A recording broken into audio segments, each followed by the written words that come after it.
Nosotros vamos a cambiar de tema rápidamente, nos vamos más al norte todavía, nos vamos a hablar sobre lo que ocurre en Estados Unidos, porque también el fiscal Barr, hace pocos minutos, yo lo leí recién nada más, autoriza a los fiscales federales a que se investigue las denuncias de Trump, las denuncias serias, dice, no las fantasiosas, las denuncias que tengan visos de seriedad. Jaime Baeza, doctor en Ciencias Políticas de la Universidad de Chile, analista, nos ayuda a entender qué es lo que está ocurriendo y cómo podemos leer esta última noticia. Jaime, buenas noches, gracias por esperarnos. Hola, ¿cómo estás? Buenas noches, un gusto. A ver, el fiscal Barr es un funcionario que está al servicio del presidente Trump. De hecho, es un aliado del presidente Trump y el presidente Trump muchas veces lo ha criticado por no ser lo suficientemente aliado, por impresionante que suene. La verdad es que lo que indican todos, y aquí yo creo que más que un politólogo, un cientista político, parece que se necesita un experto en ciencias ocultas para saber qué es lo que están pensando y qué es lo que viene. Pero lo que sí es claro es que el 20 de enero va a asumir Joe Biden la presidencia de los Estados Unidos y lo demás cae en el terreno un poco entre la fantasía, las necesidades del presidente Trump de querer pelear todavía algo que él sentía de que era muy propio. Y que hay que desmitificar un poco las cosas que se están diciendo y que el propio fiscal Barr, en el fondo también para ponerse un parche ante la herida, dice las creíbles. Claro, las no fantasiosas. Porque en general el estándar de lo que se ha presentado como pruebas es tan bajo que no está resistiendo a ninguna discusión legal, y esta pretensión del presidente Trump de creer que él va a llegar a la Corte Suprema donde son adictos a él es más parte de lo que él quisiera de lo que es la realidad. Y aquí hay otro problema súper importante que en el fondo está debajo de todo esto. El presidente Trump reclama desde cuándo los medios de comunicación, que además él les califica de irrelevantes, deciden quién ganó la elección. Si el problema es que los medios de comunicación no decidieron quién ganó la elección.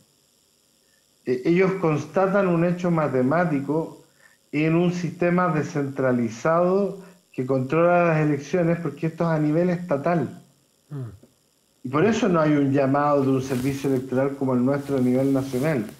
Pero no son los medios de comunicación los que han dicho ganó Biden, ganó Trump. Es simplemente que matemáticamente, de acuerdo a lo que reportan los propios estados, ganó uno u otro. Segundo, ¿cuándo van a hacer muchas de estas acciones judiciales si todavía los estados no terminan de certificar? De hecho, varios ni siquiera han empezado a hacer la certificación del resultado de las elecciones. Pero eso es normal, ¿no? Eso siempre ha sido así. Es totalmente normal. Y ahora la están emprendiendo, por ejemplo, contra el secretario de Estado de Georgia, del estado de Georgia, y es republicano, y es que hasta hace 2 semanas atrás el presidente Trump decía admirar. Entonces, en definitiva, hay mucho de lo que se está hablando que en definitiva es ruido, pero que institucionalmente tiene poca carne y poco asidero.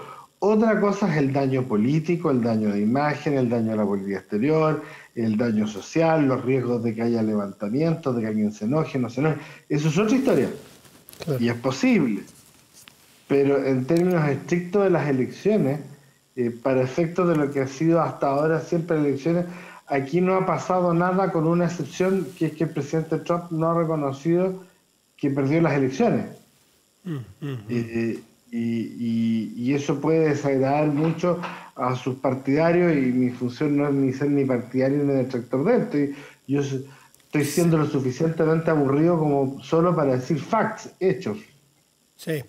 Dime una cosa. No mi opinión. No, por supuesto. Jaime Baeza, a propósito de hechos, ¿cómo, si gana Biden, el 20 de enero asume Biden, cómo ves tú los 4 años de Biden, o al menos al principio, con un partido republicano o un Donald Trump que salió, pese a la derrota, muy fortalecido, con 7 millones y tanto más de votos, 15% más de votos, con un país bastante dividido porque viene apretado? O sea, no es que barrieron a los republicanos, o sea, hay una aprobación. No, para nada, y después... Claro, mira lo que sucede en las cámaras. Entonces, ¿cómo va a ser este gobierno? ¿Cómo lo ves tú? A ver, yo creo que hay 2 elementos que hay que distinguir acá y que están en función del Partido Republicano, que son los que tienen la llave de la gobernanza y de la gobernabilidad.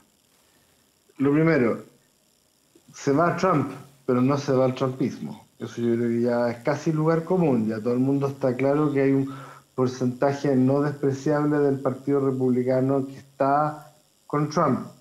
¿Qué va a hacer Trump? Irse más a largo en la Florida, instalarse y ser un kingmaker y decidir quién sí, quién no, sobre todo pensando en las elecciones al Congreso en 2022. Sí, es probable que lo vaya a hacer.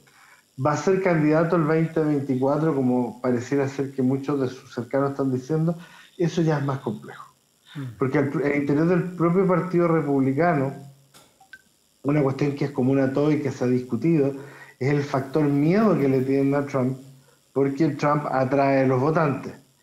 Pero eso, primero, no vale para todos, y conforme pasa el tiempo es muy cruel en eso. Y al interior del Partido Republicano hay otras voces, como el senador Mitt Romney, ex candidato presidencial, como la senadora Susan Collins de Maine, que sobrevivió a duras penas, pero sobrevivió finalmente electoralmente con buenos votos, y que ya han saludado al presidente Biden, la familia Bush, que sigue siendo relevante, ya tanto George como Jeff Bush saludaron al presidente electo Biden. Aquí la clave, y salía un artículo el otro día en Politico.com, en un sitio bien interesante norteamericano, en la relación personal entre Joe Biden y Mitch McConnell. Mitch McConnell obviamente no va, que es el líder republicano del Senado. Jaime, él no va a dar su brazo a torcer, Jaime, pero finalmente va a sentarse a conversar. Jaime, retomemos, por favor, y gracias. Tendrá que armar su gabinete el nuevo presidente del Perú, Merino. Va a ser complicado. Mañana. Bueno, volviendo a Estados Unidos, como te decía, tiene el problema el Partido Republicano en que en algún minuto va a tener que sentarse. Mitch McConnell va a tener que sentarse a negociar con Biden. No puede no hacerlo. Y ojo, está el riesgo para el Partido Republicano, no a los 4 años, que es lo que tú me preguntabas, sino a enero, de que ellos tienen una elección al Senado de 2 bancas por Georgia. Georgia ha estado al centro de toda esta discusión. Un estado que por décadas votó republicano, y ahora estaría ganando por un pequeño margen Biden, para 2 bancas en el Senado que podrían determinar quién se queda con la mayoría en el Senado, y que Mitch McConnell, si perdiera las 2 bancas, cosa que veo muy poco probable, pero en el caso que llegase a perder las 2 bancas, la mayoría del Senado quedaría en manos demócratas, y Chuck Schumer, el senador por Nueva York, sería el nuevo líder de la mayoría, y tendría la mayoría demócrata. Por lo tanto, el Partido Republicano se está manejando en varios niveles, y yo diría que en varios lenguajes distintos, contradictorios entre ellos muchos, y vamos a ver cuánto puede estirar la cuerda, porque incluso, y eso llama, es interesante de plantearlo, podrían también los demócratas presentar una demanda y que los tribunales de justicia fallaran en favor de los demócratas para exigirle al US General Service Administration, y sobre todo a la administradora, a la persona que administra el servicio civil, que es Emily Murphy, que es designada por Trump, que tiene que entregarle todos los antecedentes al equipo de transición de Biden. ¿Y eso no está ocurriendo? No ha ocurrido todavía, o sea, no está ocurriendo. El General Service no está entregando la información por orden del gobierno, no le está entregando información al equipo de transición de Biden. Ninguna información. Y los demócratas podrían recurrir a la justicia para exigir que eso sí ocurriera. Con lo cual quedaría totalmente desarmada la administración Trump de seguir peleándolo. Por lo tanto, además, este juego que están haciendo los republicanos legal podría jugarle en contra si a esta señora se le dice: mire, sabe que la justicia ha ordenado que usted le entregue los antecedentes, y le empieza a hacer briefings a la administración entrante de Biden, que recién ha puesto una página de Twitter y ha empezado a aparecer como un equipo oficial de transición. En este minuto no hay ningún equipo de transición operando, porque la Casa Blanca se niega siquiera a discutirlo. Y eso va a pesar finalmente, Matías, en los republicanos. Y esto va a empezar a generar estos 2 grupos al interior de los republicanos. Bueno, hay que conceder, no hay que conceder. Y eso va a marcar un poquito, por lo menos, las tendencias internas de los republicanos hasta por lo menos las midterms del 2022. Bueno, es tremendo lo que está pasando y las prioridades ya puestas por Biden, ¿eh? Clarísimamente, o sea, con la actitud de Trump, más allá de lo que ocurra al final, pero la actitud de estos días de Trump de no ser un ganador, un perdedor ejemplar o un perdedor que acepte, pone a Biden en una posición de mucha relevancia, ¿no es cierto? Se hace ver como un estadista casi como guardando las proporciones posguerra, esos que logran unir, intentan unir. Yo creo que dicho en fútbol, es un pase-gol que le hace Trump a Biden, ¿no? Y pone claramente sus prioridades, ¿no es cierto?, en el COVID, en la recuperación económica, entre otras cosas, como fundamento. ¿Cómo ves tú a Biden en estos primeros horas como presidente electo? A ver, lo que pasa es que Biden representa a otra generación dentro de la política norteamericana. Él es un baby boomer, ¿no? De la generación que crece después de la posguerra y que se desarrolla sobre todo en los 80 y en los 90 en política, y que era un negociador innato. Sus grandes amigos, bueno, Lindsey Graham están medio peleadillos ahí, que senador por Carolina del Sur, pero John McCain, Lieberman, era gente que tenía décadas de experiencia en el Senado y décadas de saber negociar. De hecho, amigo de Mitch McConnell, del líder republicano del Senado, sin ir más lejos. COVID, recuperación económica, pero un detalle no menor, hablar al teléfono con el primer ministro de Canadá, Justin Trudeau. Es decir, también ya se está dando el espacio para presentarse incluso en política exterior, de hablar con el mundo.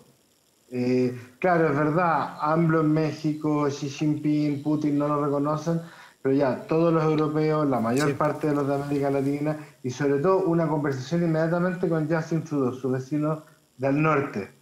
Es decir, bueno, ya empecemos a trabajar y dejémonos de la chimuchina postelectoral. Y él mismo ha dicho en todos los tonos, the election is over, o sea, empecemos a trabajar. Y ese trabajo con Canadá tiene que ver con volver al multilateralismo en política exterior. Él ya ha dicho que va a volver al Acuerdo de París. Es decir, hay una serie de elementos que hacen suponer de que Biden va a seguir jugando al estadista, y que para la base interna del Partido Demócrata está la vicepresidenta Kamala Harris, que tiene más habilidad de hablarle a las distintas almas del Partido Demócrata.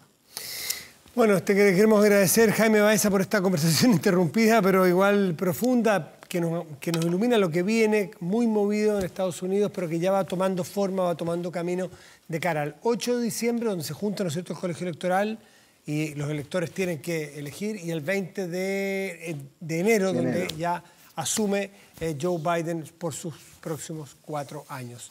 Jaime, muchísimas gracias como siempre por atendernos. Que estés muy bien, cuídate. Buenas noches. Chao. Chao.